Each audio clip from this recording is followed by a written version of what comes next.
I think the world would be a better place if more men read romance. I think they would be much better listeners and empathizers and partners and parents and cousins and some if they read more romance, because I think that people who write romance are really writing idealistic men and what men can aspire to be.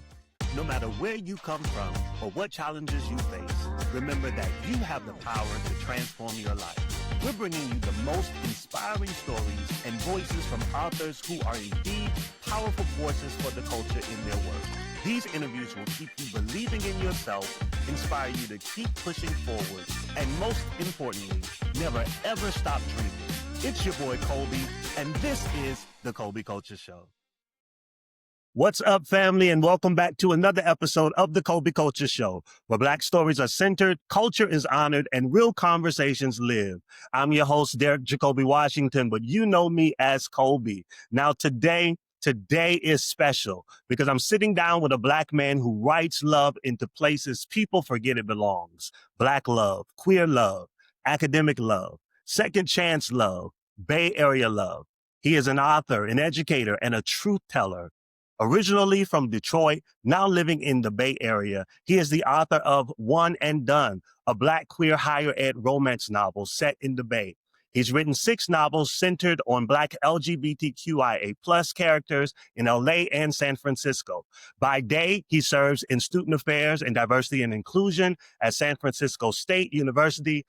By night, he's building worlds where Black queer folks are centered, loved, and seen. Family, welcome the brilliant, the culturally rooted, the heart-centered Dr. Frederick Smith. Dr. Smith, welcome to the Kolby Kulture Show. Thank you so much for having me today. How are you doing? I am great. How are you? I am good. I'm doing well over here. Awesome. Well, super excited to have you on the show today. All right, let's jump right in. So before the books, before the PhD, before the love stories, you're a Detroit kid first. So take us there. What did Detroit give you? What did it teach you? And how did that environment shape the way you write about love now? Yeah. So, Detroit is my hometown. That's where all my family is right now. And, what Detroit gave to me growing up was a strong sense of love of culture in terms of Black identity. All of my teachers, doctors, neighbors, people who raised me were all Black people who were pretty culturally empowered. And so that gave me a sense of confidence in terms of who I am, who I could be, what I could achieve in life and everything. What it really gave me, and especially being a product of Detroit public schools, was we had teachers who really poured into us. And that, along with our family members pouring into us, really just gave me this sense of anything we wanted to do, we could do. And so when I think about Detroit, I think about those types of upbringing, just people who really cared about us as young people, the love of the culture.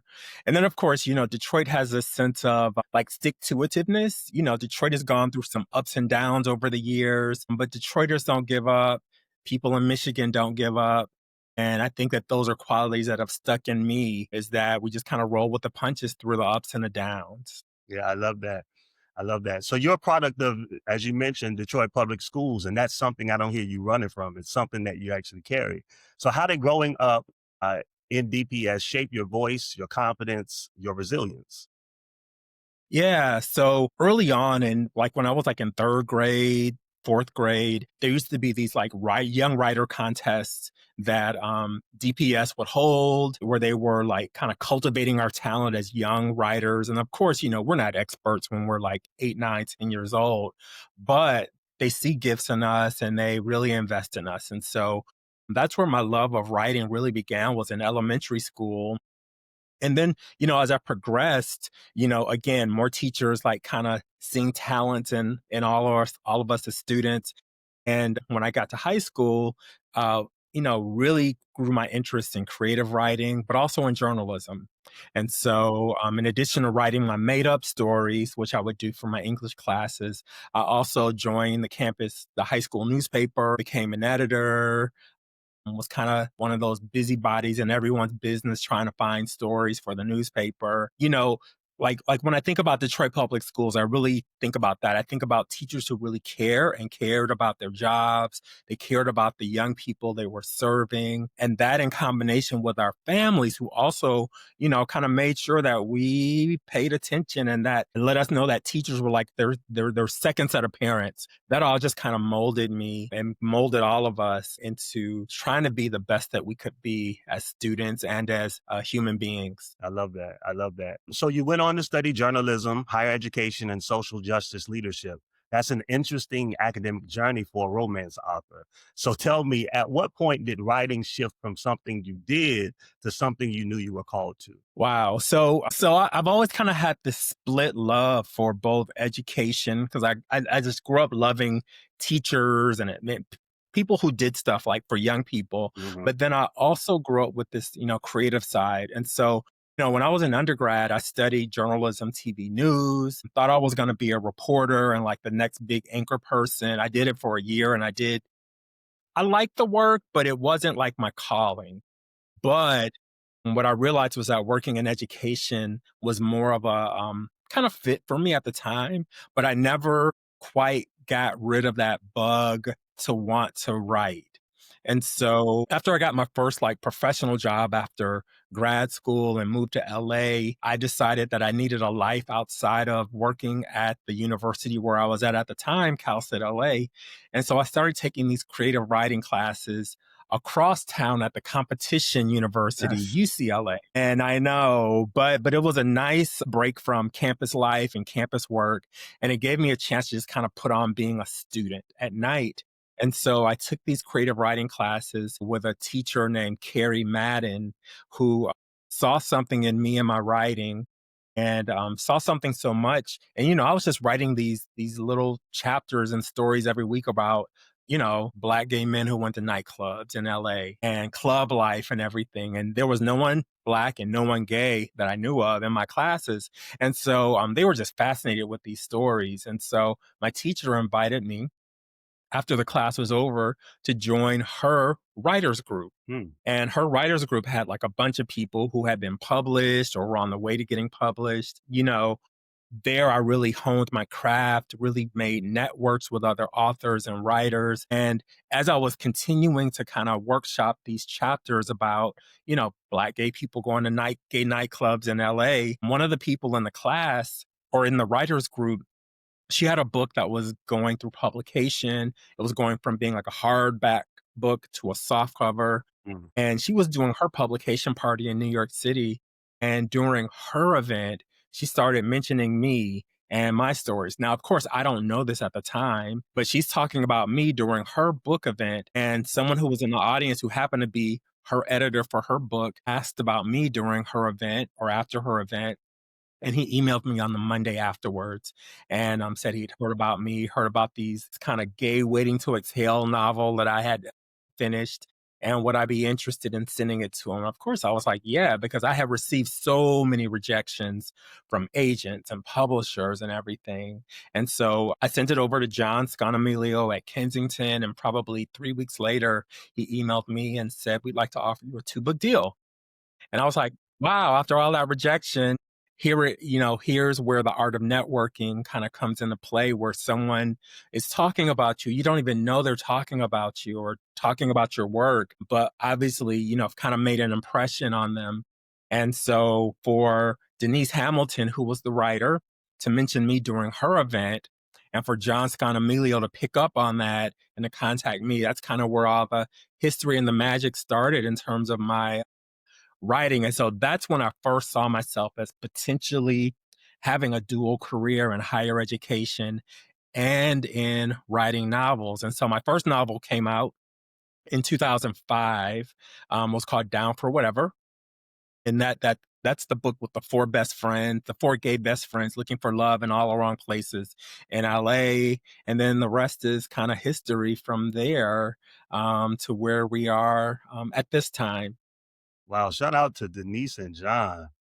That's amazing. Denise and John and Carrie, That's yes. amazing. So you're not just a writer, you're an educator, you are a creative.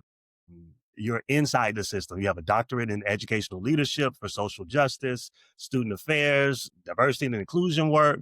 So I want to ask you honestly, how does working inside higher ed, inside institutions, influence the way you write fiction? Yeah, that's a great question. Like, when I am in a university setting, I think of everyone as people, no matter what their title is, no matter what year they are in school. We're all people with human stories, with experiences that we choose to remember, not remember, and they all impact who we are right now. And so one of the fun things about, maybe not so much in the job I am now, because I'm like in senior administration now. So I don't have as much day-to-day contact with students. But my previous job at Cal State LA, I was working in a multicultural center, cross-cultural center. And I would hear students talk all the time when they were using the computers or going into the different identity centers and everything. And I would hear these wonderful, tidbits of conversation. And I was like, oh, that's going to make good dialogue. That can make good dialogue or a good jump off point for a story. And so what it teaches me in education, and of course, we all strive to be good listeners, hear what's on the minds of students and of employees and everything. But beyond listening to them, I think that no matter where we are, it's always a good place to hear possibilities for stories. And of course, I never write people's stories or dialogue word for word, but, people come to college campuses with so many experiences Yeah, and so many levels of confidence, no confidence, people who support them and don't support them. And, my role and my job really is to support students and get them through 4 or 5 years to the graduation finish line. And at the same time, when people confide in you and talk to you and you hear about the number of experiences people come to college with, you're like, everyone has a story. yeah, And, that kind of equates probably to the work you do with the podcast, with the work that journalists do when they're interviewing people. And then obviously in creative writing work, you see and hear that everyone has a story.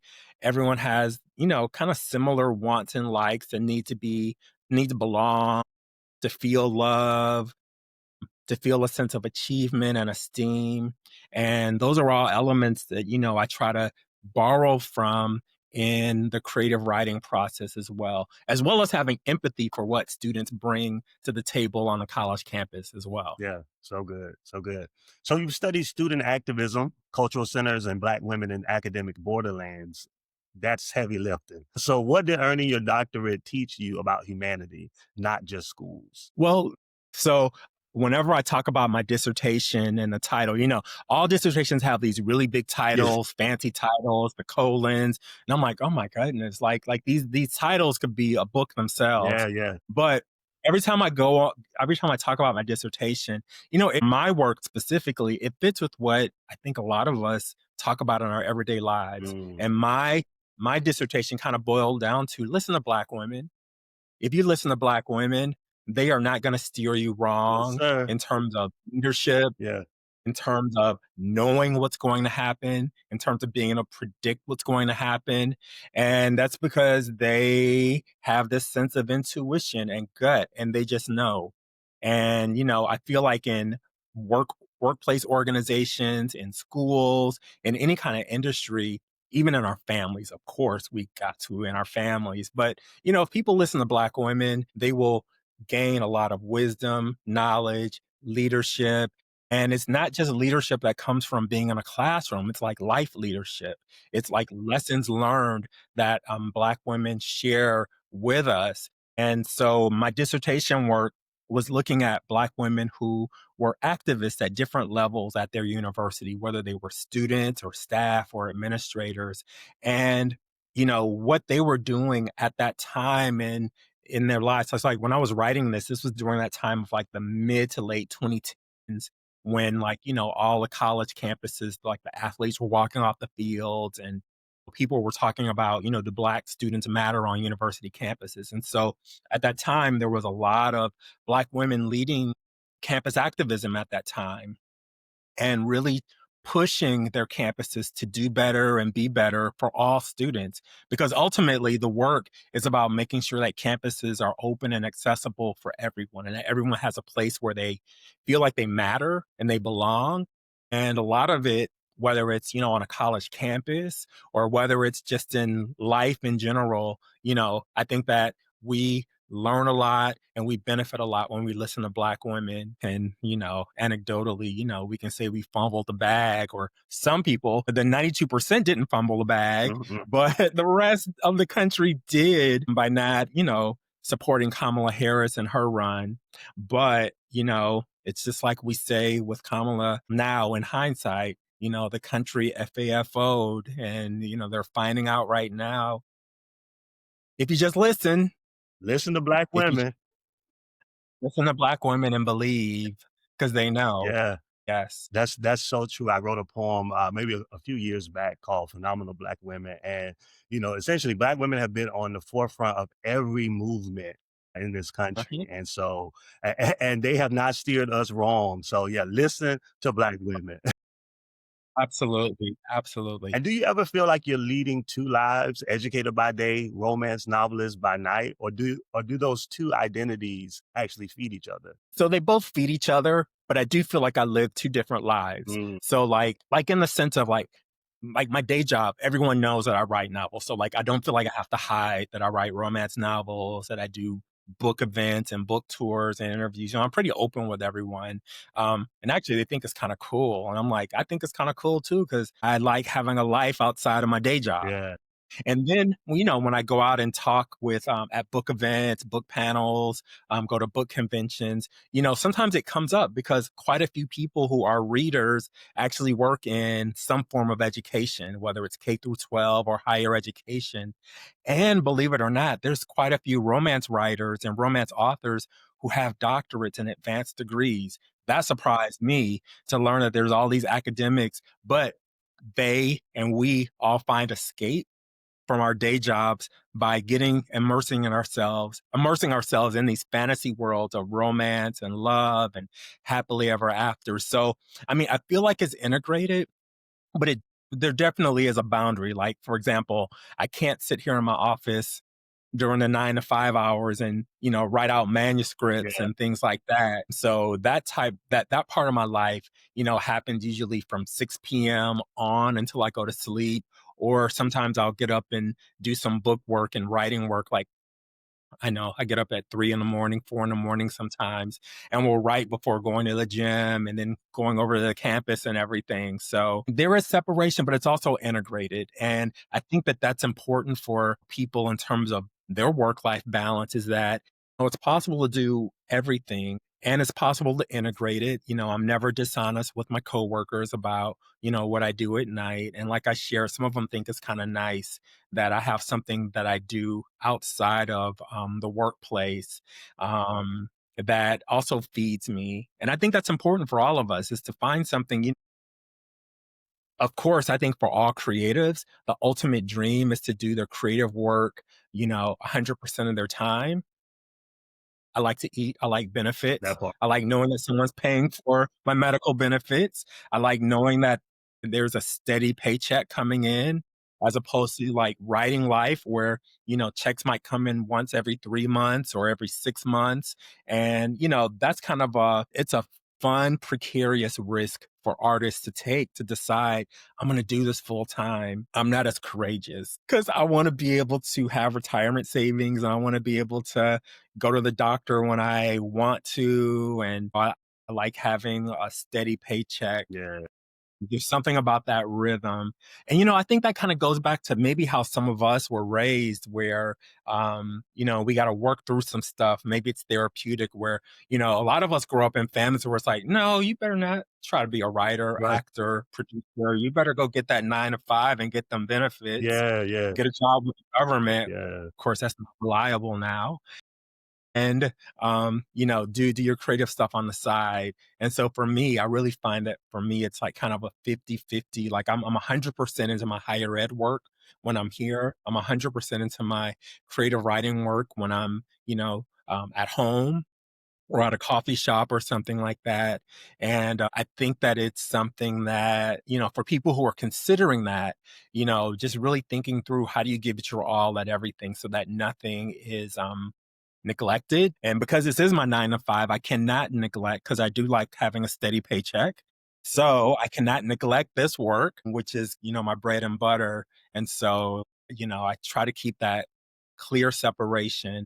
But if students ask me about it, I'm a pretty active on most social media. So students find me. Sometimes they'll ask. Sometimes they want to know how to do it too, because they have creative aspirations. And so I think that the work that I do is also role modeling the students as well, ways that they could maybe aspire to lead and have their lives be. Yeah, yeah.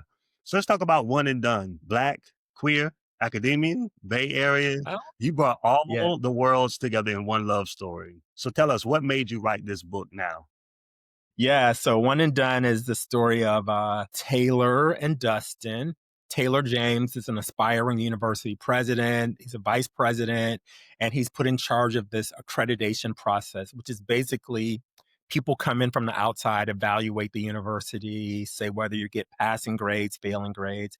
The person who comes in and does the job is Dustin. And before they actually start working together, they have this disastrous cute meat disaster at a local bar in San Francisco during a Beyoncé drag brunch, Sunday brunch. And, they're going back and forth about who's tipping how much and, what are you drinking and why are you so cheap and things like that. And of course, with a meet cute and a meet disaster, there was always some chemistry that's simmering. And so 3 days later, after a long weekend, they discover that they're going to be working together on this project because Dustin has been flown into town to be the lead evaluator of Taylor's universities. They start out kind of as on a not so, fun note, but underneath it all, there is this sense of, I'm kind of interested in this person. This person is a little bit attractive. What would happen after we do this work? What are the possibilities? So the book came about actually because the university I'm at, San Francisco State, we went through an accreditation process. It's not about me or anyone who came, but I remember sitting in this one committee meeting and this person was asking us these questions, you know, asking us, you know how sometimes you might be in a workplace and people are asking you questions and they know what answer they want. Mhm. And so they're kind of leading you to these answers that you already know, they already know. Anyway, this person was interviewing us and I was like, oh my God, he's so annoying, so obnoxious. But then in the back of my head, I was like, oh, but he's kind of cute. What would happen? And so this is where the creative mind comes out. I was like, what would happen if someone was actually doing this for real, for real? And what would happen after hours if they ran into each other somewhere and they had chemistry and they had to figure out, "Ooh, we're working on this project together, conflict of interest, ethics, romance." And so that's kind of where the first seed for One and Done came is I was looking at this and hearing this person who was interviewing us, and I was like, he's cute, but he's also obnoxious. And what would happen if we ran into each other in the gay neighborhood afterwards, if he happened to be, no matter what his, sexual orientation was? And so that is where kind of the seed for One and Done began, was just from sitting in a meeting and everything. And that's kind of where a lot of my ideas come from. I'll just be sitting in a meeting or I'll be sitting, at happy hour or in a restaurant. I'll watch something, see something, and then it kind of leads to this kind of kernel of this would be an interesting scenario or jump off point for a potential story. I love that. I love that.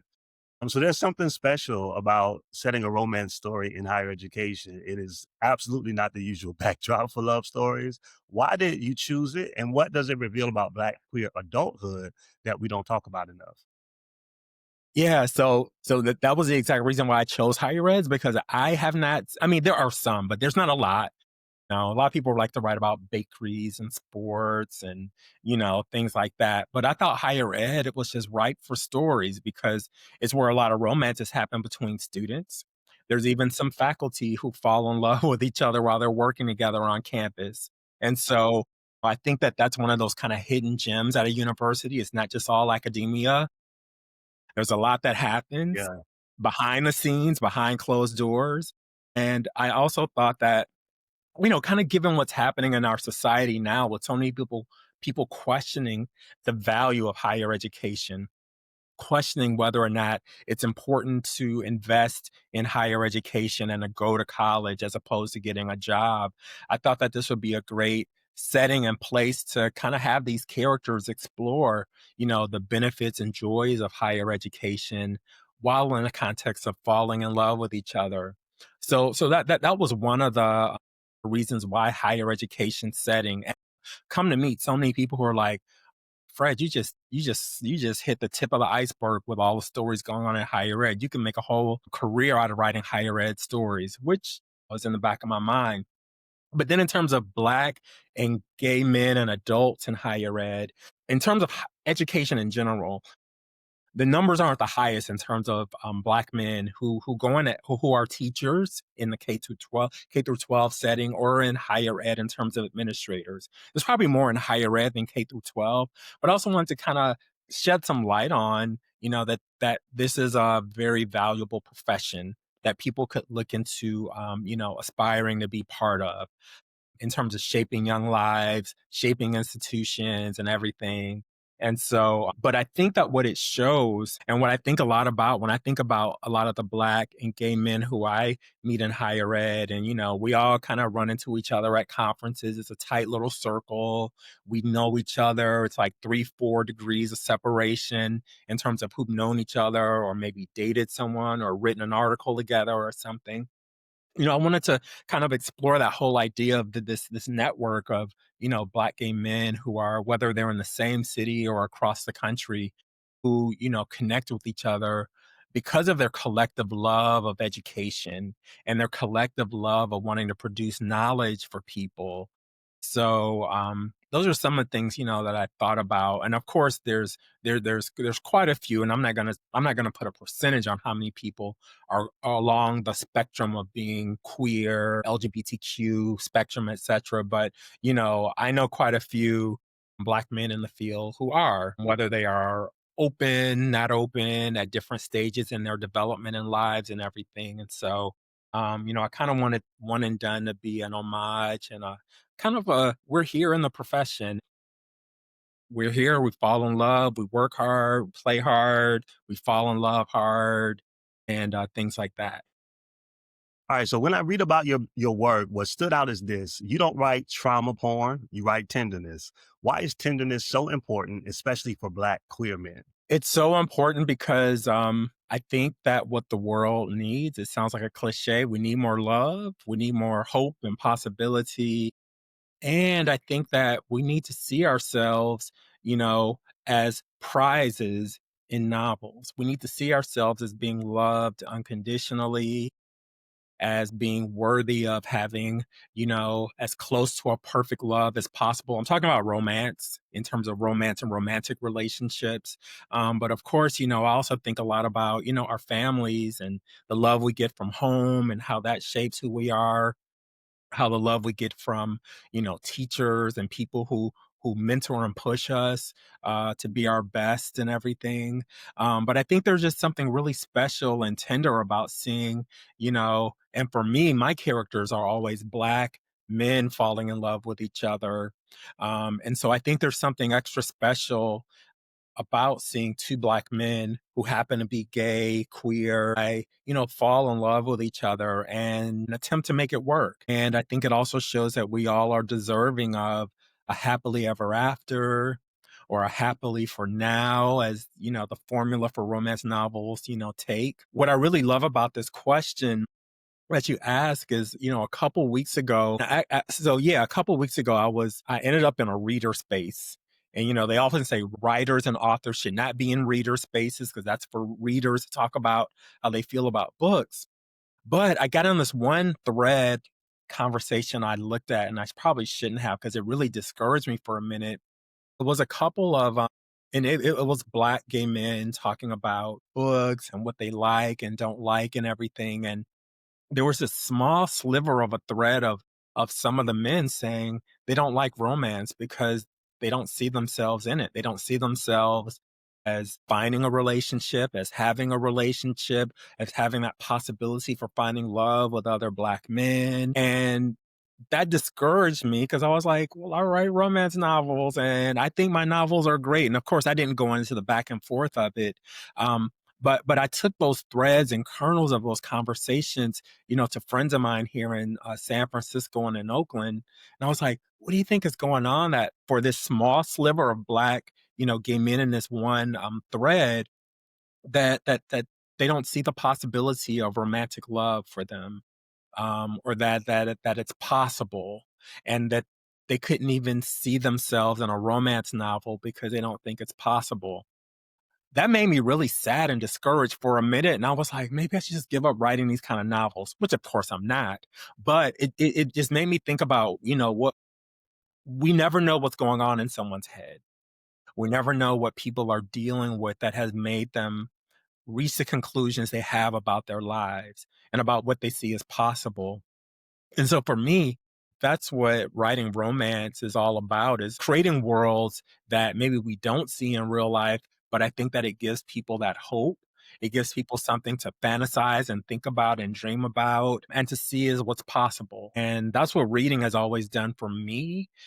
It's taken me to new worlds and seeing different kinds of people, explore different things in their lives and helps me see the possibility. So I hope that that's what, romance can do for people. And I think the world would be a better place if more men read romance. I think they would be much better listeners and empathizers and partners and parents and cousins and some, if they read more romance, because I think that people who write romance are really writing idealistic men and what men can aspire to be. So yeah, that's a little bit of what I think about with that question. Yeah, love that. So let's go even a little bit deeper, because in 2025, writing Black queer love stories is still resistance. So I want to ask you, do you see love as political? Absolutely it is because who Bell Hooks, and a lot of her scholarly writing, and she has this great series all about love. People should read that. But, a lot of her work is, one, love is a verb.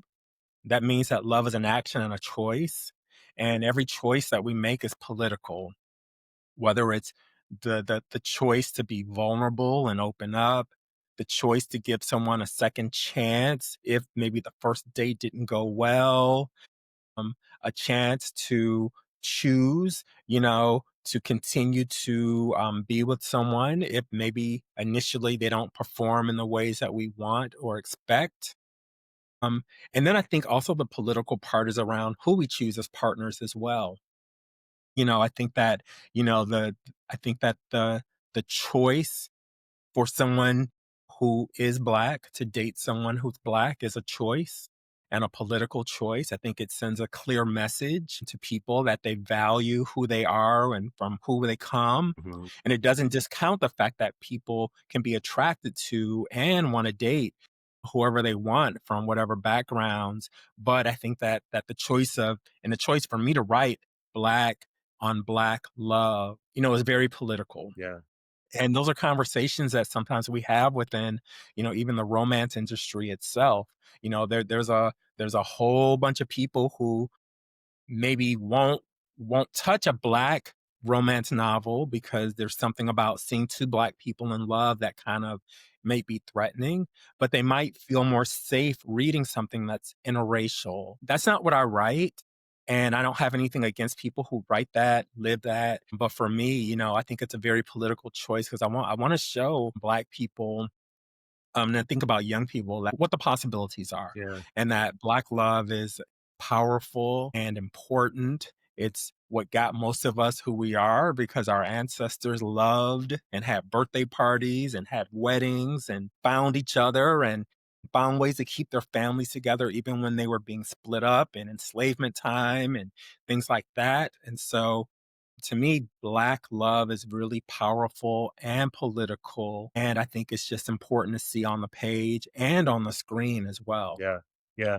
When you center Black queer people in joy, romance, softness, and complexity, what do you think the world has to confront about us? I think that there's a lot of I think that communities that are, well, even within the community, but definitely when I'm thinking about the gaze that people have looking at Black people, I think that people carry some um stereotypes. They carry some thoughts about what and who they think Black. Now, I'll talk specifically about Black male presenting people, Black men in love. I think that it can run the gamut from, stereotypes from intelligence to, you know, levels of how people deal with arguments and confrontations to stereotypes around sexual prowess. And I think that seeing Black men in love in novels, or even Black sapphic novels as well, seeing Black people in love with each other helps people to learn and to unlearn a lot of what they think they know about, our communities Mm, and everything. That we're more than just, whatever we can do in a bedroom. That we're more than, what we can do in terms of entertaining people on a stage or on a sports field. And there's nothing wrong with those things because, we know we can entertain and we know we shape the culture and we know that we make people feel good in a lot of different ways. right. But or we have that possibility of. But I think that, with romance, I think that for all of us by looking in, we can see that we have many things to offer emotionally and safety wise and physically and, in all the ways that kind of shape who we are as humans. That's what I hope that romance and Black gay romance is doing for people, is showing, the multifaceted sides. And, like I think a lot about, so I used to sneak and read my mom's and grandma's romance novels and, all those, voluptuous and they heaved as they looked at each other and the quivering and Yes. stuff. And, you know, I I loved that, and I wanna see that in our stories too. I think that we deserve seeing that yearning and, that kinda feeling of, "Wow, I really feel for this person, I don't know how to express it." And, with the gazes and the touches and the stares and all that, I think that's all part of what, you know, is not only the fantasy of romance, but I think can be the reality of real life as well. And it's all those things that are said and not said that can make up, a great romance, whether it's in real life or on the page. Yeah. So good. So you write joy on purpose. That's not accidental. That's strategy. Tell me who taught you to love Black life this boldly? You know what? I chalk it all up to Detroit, growing up in Detroit. Detroit is a place where, 90% Black city. Again, all my educators and neighbors and postal people and my family Hmm. were, all Black. And there's a sense of pride that we all carried and have about being Black in the United States and pride in Detroit. And so a lot of that goes back to teachers again who supported us and poured into us, who taught us history, taught us about Black history, about parents who and family members who bought us books and made us read, even if we wanted to be outside playing. And again, like this era, because Detroit also has that whole Motown story. So all these, stars came from Motown and this whole sense of, you know, we can achieve whatever we put our minds to.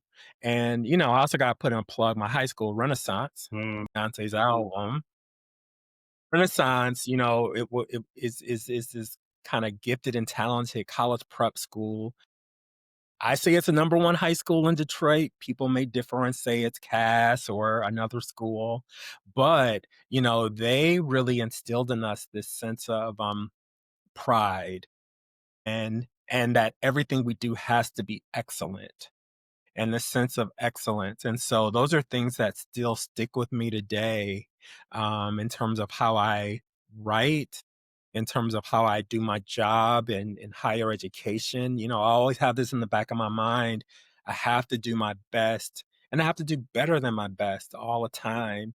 And so those are some things that I attribute it to. I think that growing up in Detroit did a lot. And I know that for people in no matter what cities they grew up in, whether it's DC, New York, Tampa, wherever there's a a critical mass of Black people. They all grew up with that sense of, pride and that sense of, you know, we're some strong, good people. Yeah, yeah.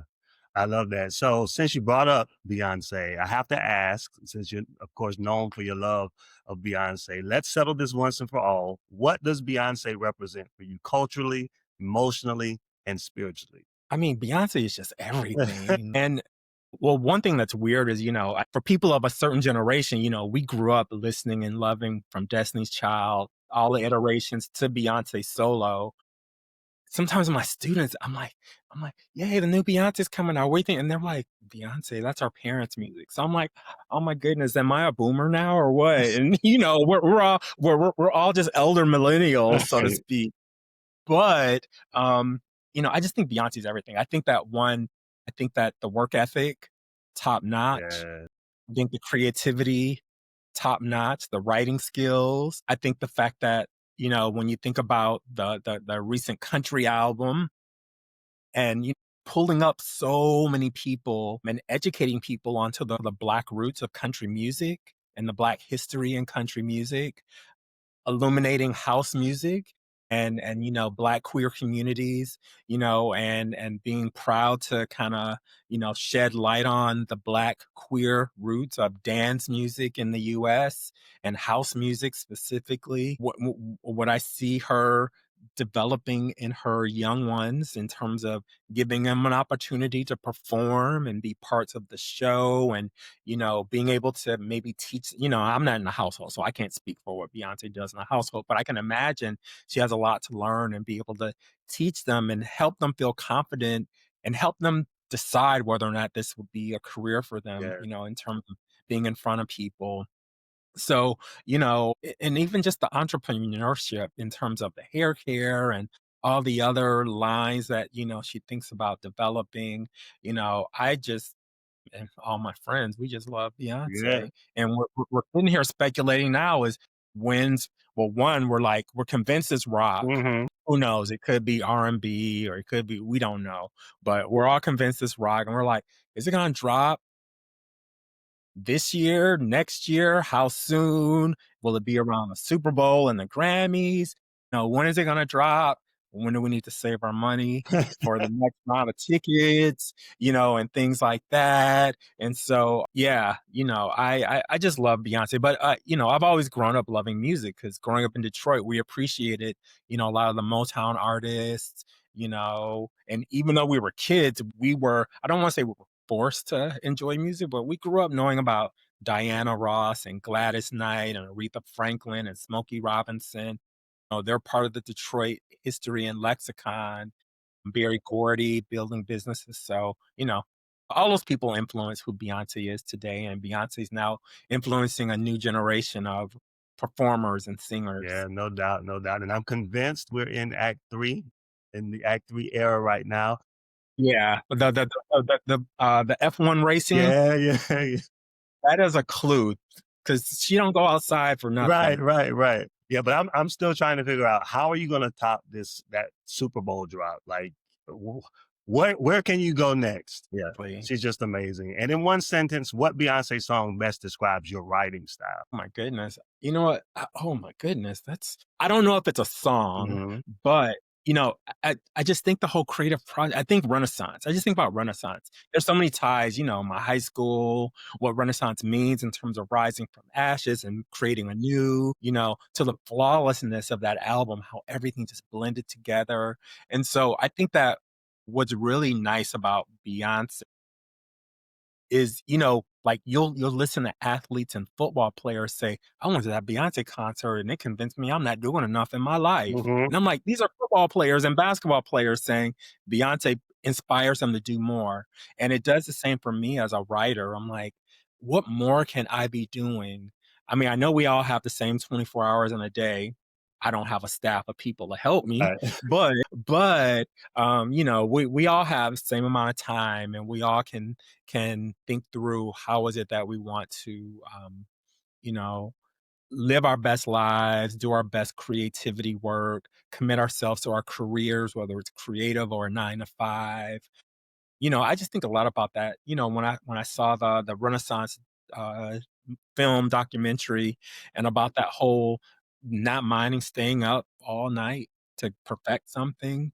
I'm like, that's what I aspire to be. Right. I sometimes I can be that way. I'm a Virgo too, so I have my ways, but, I'm like, "Could I go without sleep? Do I really have to eat?"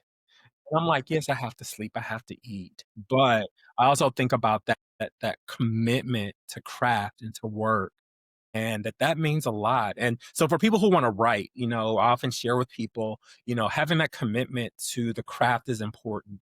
Taking classes, building community, not speaking negatively about people online. You notice Beyoncé never says anything to anybody about anyone.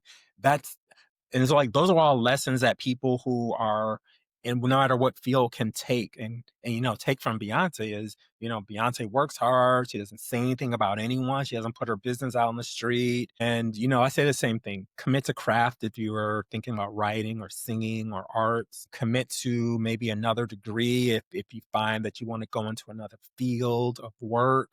Commit to creating networks, not just up and down with people you think have titles, but build across Yeah. because those are the people who are gonna be your crew as you all kind of lift and rise together.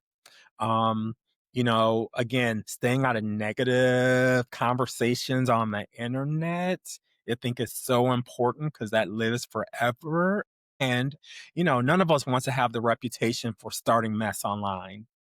That's just not good. Or even in real life. That's not a good reputation to have. And so those are things that, I share in terms of craft and thinking about, cultivating a career. And I think those are all things that, Beyonce appears to have done for so many people in terms of her inspiring them. Yeah, yeah. So your next novel, Love is a Contact Sport, drops June 2026. It's Black, queer, second chance, college reunion, male romance. That's a whole emotional buffet. What are you excited for readers to experience in this next book? Wow. So I'm really excited about this book because I think that, these are, again, like one and done. These characters are in their 40s. So, they have lived, they're adults, they know how to communicate, they know how to, solve problems. They might have their own set of adult problems. But what really excites me about this, when I was thinking about this, I thought a lot about college was like, 20 years ago for me, maybe 22, 23 years ago for me. Sometimes I like to go on some social media platforms and kind of see what's going on with this person, what's going on with that person. And I often think about some of the relationships or situationships that worked. Obviously, they didn't work because 'cause they're not happening today, and I think about some of those people, and that kinda was a drive and thinking about love as a contact sport is, what happens if 2 people had a secret relationship in college and they really loved each other? It wasn't just sex, it wasn't just a situationship, and they really loved each other, but they couldn't make it work as 19 and 20 and 21-year-olds. What would happen if they ran into each other, unexpectedly 20 years later, 20 something years later? And what happens if those feelings have never really died, or maybe they just kind of went on simmer instead of staying hot?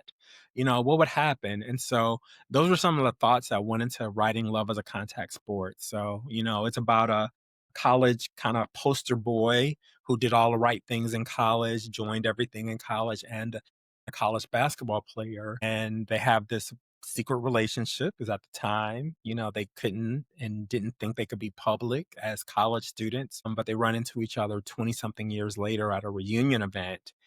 And that's where everything kind of, they discover feelings just don't die that quickly, even if you haven't been in touch with each other. Yeah, yeah. Sounds good. Well, I'm looking forward to reading it. Thank you. Zooming out, how do you want your work to live after you? Oh, well, I hope to leave a legacy. There's this author named Pearl Clegg who talks about, our role as creators is to continue to write. Pearl Clegg is this Atlanta-based playwright and novelist, and wrote her own memoir. And she's like, it's important for us to write down our stories. That our stories kind of leave a timestamp for those coming behind us to see how we lived and saw life during the time period that we wrote and created. And so it's important for us to keep our lives, write our lives on paper or now keyboard or notes on a phone or whatever. And to share that with people, to journal so that people can learn from our life lessons. And so I hope that, with the novels I have written and hope to continue writing, that I'm leaving something for people to look at, just a sliver of, for some Black gay men from, the early 2000s until now, and until I stop writing novels and I'm able and am no longer able to write novels, and just to show a sliver of life of Black and queer identities and communities in romance on the page. Yeah, so good. So last question, talk directly to a Black queer writer who doesn't see themselves reflected in the literary industry. What do you want them to hear today?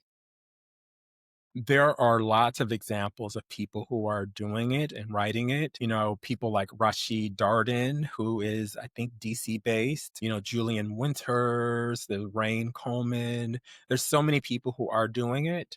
Today we have the luxury of having, so many search engines and places where we can search for Black gay men in books, Black gay male romance, Black romance, where tons of names can come up. I know that we're in a time where sometimes, literature and books are either being banned or hidden, or people sometimes have to sneak and read. But thanks to things like ebooks, you don't always have to carry around a book and a cover. So people don't have to see what you're reading if that's something that's an issue for you. So many people are doing audiobooks now, and your audiobooks are just your experience. So no one has to see that. And I think that there's so many ways to access information.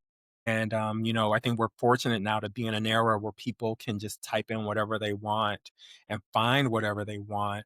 The representation is there, and there could be so much more. And I hope that more people who are considering writing stories and writing novels think about doing this as a living, as a hobby, and things like that. Because we need more and new voices. I can't do it forever.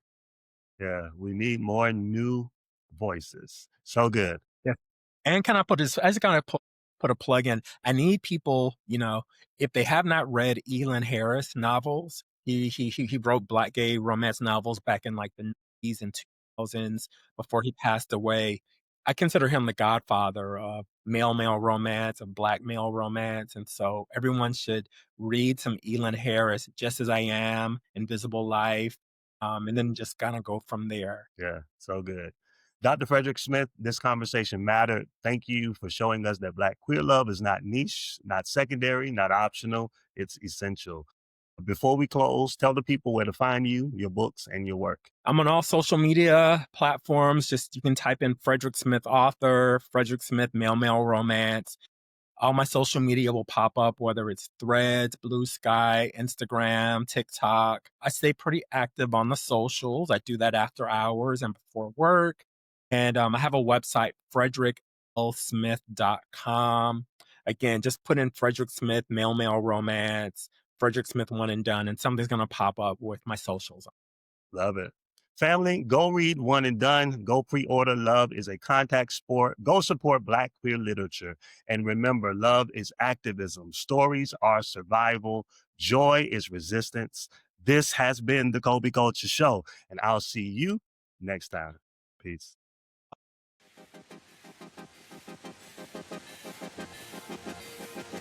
Thank you so much for listening. Make sure to follow the show wherever you listen to your podcast. Watch, like, and subscribe on YouTube. And please feel free to give us a 5-star rating. See you on the next one.